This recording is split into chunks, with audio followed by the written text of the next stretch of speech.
Dante's Inferno, Canto 5, by Meredith and Chris.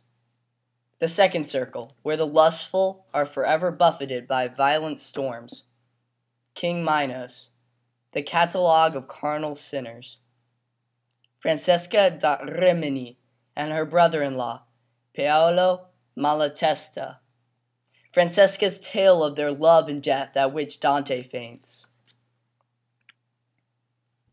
So I descended from the first enclosure down to the second circle, that which girdles less space but grief more great, that goads to weeping. There dreadful Minos stands, gnashing his teeth, examining the sins of those who enter. He judges and assigns as his tale twines. I mean that when spirit born to evil appears before him, it confesses all, and he, the connoisseur of sin, can tell the depth in hell appropriate to it. As many times as Minos wraps his tail around himself, that marks the sinner's level. Always there is a crowd that stands before him. Each soul in turn advances toward that judgment. They speak and hear, then they are cast below. Arresting his extraordinary task, Minos, as soon as he had seen me, said, "O you who reach this house of suffering, be careful how you enter, whom you trust. The gate is wide, but do not be deceived." To which my guide replied, "But why protest? Do not attempt to block his fated path. Our passage has been willed above, and where one can do what he has willed, and ask no more." New notes of desperation have begun to overtake my hearing. Now I come where mighty lamentation beats against me.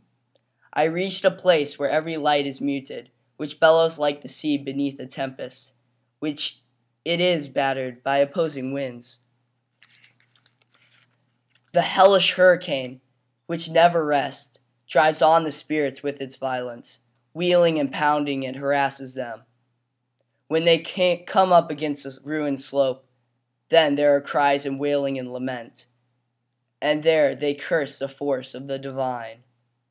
I learned that those who undergo this torment are damned because they sinned within the flesh, subjecting reason to the rule of lust.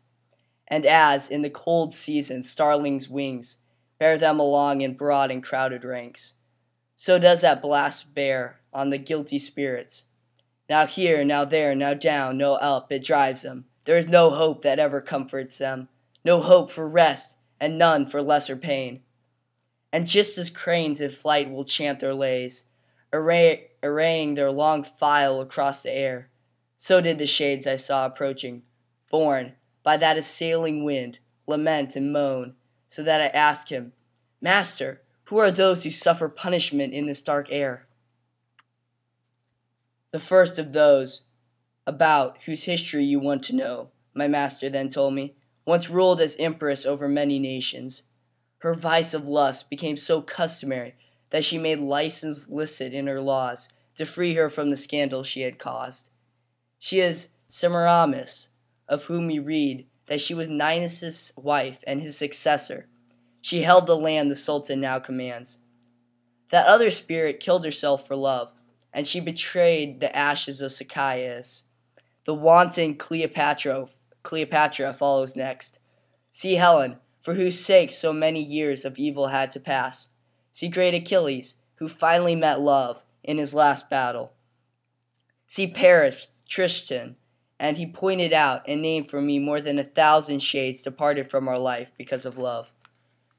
No sooner had I heard my teacher name the ancient ladies and the knights, than pity seized me, and I was like a man astray. My first words, "Poet, I should willingly speak with those two who go together there and seem so lightly carried by the wind." And he to me, "You'll see when they draw closer to us, and then you may appeal to them. By that love which impels them, they will come." No sooner had the wind bent them toward us, than I urged my voice, "O battered souls, if one does not forbid it, speak with us." Even as doves, when summoned by desire, borne forward by their will, move through the air with wings uplifted, still to their sweet nest, those spirits left the ranks where Dido suffers, approaching us through the malignant air. So powerful had been my loving cry. O living being, gracious and benign, who through the darkened air we have come to visit, our souls that stain the world with blood. If he who rules the universe were friends to us, then we should pray to him to give you peace, for you have pitied our atrocious state. Whatever pleases you to hear and speak will please us too, to hear and speak with you. Now while the wind was silent in this place, the land where I was born lies on that shore, to which the Po, together with the waters that follow it, descends to final rest. Love, that can quickly seize the gentle heart, took hold of him because of the fair body taken from me. How that was done still wounds me. Love, that releases no beloved from loving, took hold of me so strongly through his beauty that, as you see, it has not left me yet. Love led the two of us unto one death. Canto waits for him who took our life. These words were borne across from them to us. When I had listened to these injured souls, I bent my head and held it low until the poet asked me, "What are you thinking?" When I replied, my words began, alas, how many gentle thoughts, how deep a longing had led them to the agonizing pass. Then I addressed my speech again to them, and I began, "Francesca, your afflictions move me to tears of sorrow and pity, but tell me, in the time of gentle sighs, with what and in what way did love allow you to recognize your still uncertain longings?" And she said to me, "There was no greater sorrow than thinking back upon a happy time in misery." And this your teacher knows. Yet, if you long so much to understand the first root of our love, then I shall tell my tale to you as one who weeps and speaks. One day, to pass the time away, we read of Lancelot, how love had overcome him. We were alone, and we suspected nothing. And time again that reading led our eyes to meet, and made our faces pale, and yet one point alone defeated us. When we had read how the desired smile was kissed by one who was so true a lover, this one, who never shall be parted from me, while all his body trembled, kissed my mouth. A gala halt indeed, that book and he who wrote it too, that day we read no more. And while one spirit said these words to me, the other wept, so that, because of pity, I fainted, as if I had met my death. And then I fell, as a dead body falls. This is the end of a beginning, of hell, then purgatory, and then onward to heaven. Enjoy.